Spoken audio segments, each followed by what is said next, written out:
George, this is quite an important thing then, isn't it? It is, yeah. I mean, it's the first time that an international cargo ship has essentially run the gauntlet of a Russian blockade in the Black Sea. The Russians have sort of talked up how they will regard sort of cargo ships as legitimate military targets, that they might even sort of fire at them. There was an incident just last weekend where a ship was sort of flagged down by the Russian Navy and was boarded by a Russian helicopter.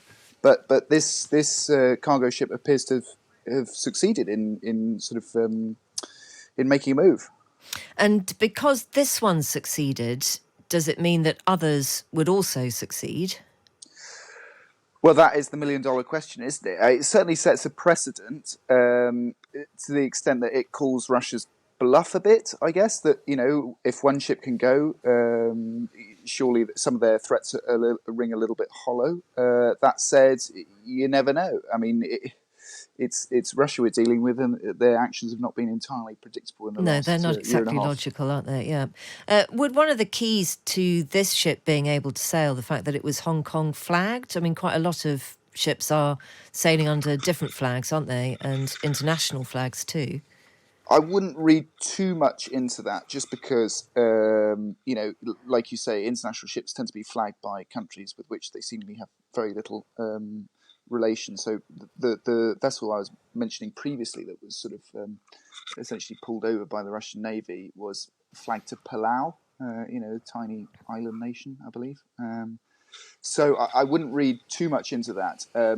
I think mainly the Ukrainians see it as a success story, and they're doing as much as they can to encourage this sort of continuing supply of grain, the export and of grain from these ports, regardless of these Russian threats. So obviously the grain issue is massive, isn't it, George? Because it affects global food prices, but also it's really key for the developed world to still be receiving the grain that Ukraine grows. So this is just one ship, but can you put into context what a difference it would make if it were to be the start of something? Yeah, I mean, if you think back to the original grain deal that Russia pulled out of, that is credited with sort of reducing worldwide food prices by as much as 20%.